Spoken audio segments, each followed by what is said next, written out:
Something goes wrong in the morning. A message you did not want, a thought you did not ask for, and by lunch you notice you're still carrying it. Not the thing itself anymore, but the effort of not carrying it. You have spent 4 hours managing a feeling that would have taken 20 minutes to pass. Most of us assume the size of a bad feeling determines how long it stays. It does not.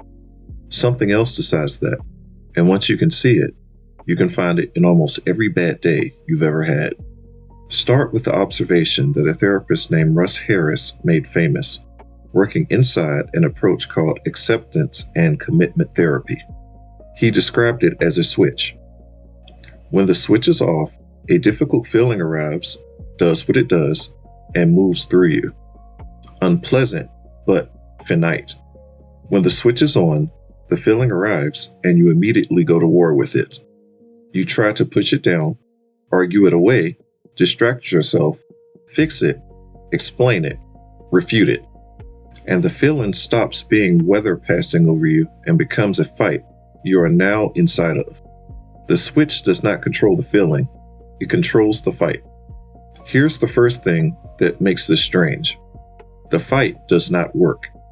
In the 1980s, a psychologist named Daniel Wegner ran an experiment so simple it sounds like a joke. He asked people not to think about a white bear. That was the whole instruction. Do not think about a white bear. They thought about it constantly. And when the task ended and they were free to think about whatever they liked, they thought about the bear more than people who had never been told to avoid it. The suppression did not just fail, it left a debt that came due afterward.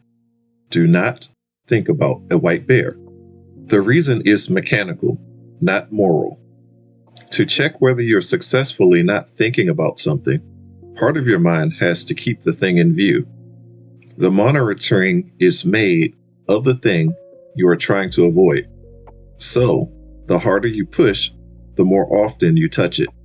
This is why just stop worrying about it has never once worked for anybody, and why being told to calm down has the effect that it has. Now the second thing, and this is where the cost actually lives. When you fight a feeling, you do not end up with one feeling, you end up with two. The first is whatever showed up: sadness, fear, irritation, dread. That one arrived on its own. The second is how you feel about having the first one. Anxious about being anxious, angry at yourself for being angry, ashamed of feeling ashamed, frightened by the fact that you're still frightened. And the second layer is the one that lasts, because unlike the first, you are actively producing it. The first feeling was weather, the second one you built. Watch how it compounds. Your heart speeds up for a perfectly ordinary reason: coffee, stairs, a bad night. If the switch is off, you notice it and it passes. If the switch is on, the racing heart becomes evidence that something is wrong. That thought releases adrenaline. The adrenaline speeds up your heart further, which confirms the thought, which releases more adrenaline. Nothing external has changed. The entire escalation is the alarm responding to itself. Researchers who study panic call the underlying trait anxiety sensitivity. Not fear of the world, but fear of your own internal weather. And it predicts panic better than the amount of stress in a person's life does. That is the engine. The struggle is not a response to the suffering. The struggle is most of the suffering. The struggle is not the response to the pain. It's most of the pain. Acceptance and commitment therapy has a blunt way of splitting these. There is the pain that comes with being a person who is alive and attached to things: grief, fear, disappointment. That one arrives whether you approve or not. And there is the pain that you generate trying not to have the first kind. The first is the cost of caring about anything. The second is optional, and it is usually the larger number. So what is the alternative? This is where people hear a word that sounds like giving up, and it's worth being careful about it. The alternative is acceptance, and acceptance does not mean approving of the feeling, wanting it, or deciding it's fine. It means dropping the rope. You are not agreeing with the feeling. You are declining the fight, because the fight is what is keeping it in the rope. In the lab, it looks like this. Give people a physically uncomfortable experience, the kind that reliably produces anxiety. Teach one group to suppress and control what they feel. Teach another to let the sensations be there without struggling. Both groups feel the same sensations. The acceptance group reports less distress and is more willing to do it again. The sensation did not change. The second layer never got built. Acceptance is not approval. It's dropping the rope. 3 things make the switch easier to find. The first is to name the layer you are actually in. When something is on top of you, ask which one this is, the feeling or the fight with the feeling. It sounds like a small distinction, and it is not. Most of what feels unbearable at 11 at night is layer 2.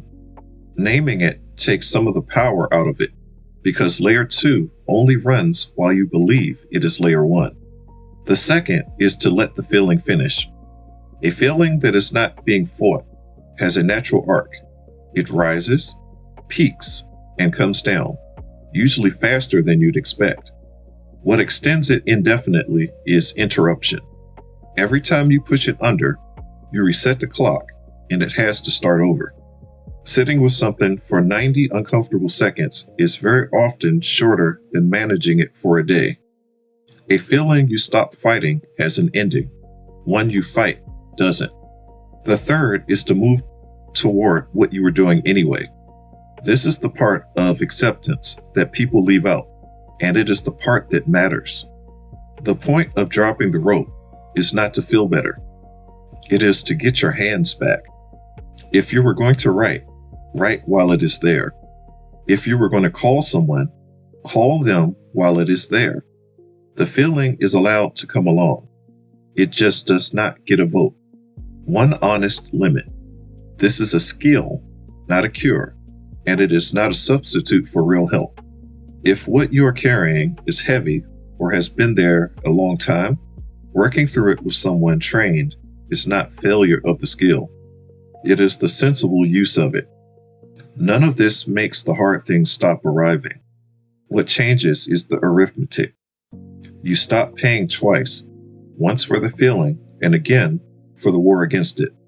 The thing you were doing to make it stop was the exact reason it did not. What you do to make it stop is the reason it doesn't. You cannot switch off the feeling. You can switch off the fight. And the feeling was never the part that stayed.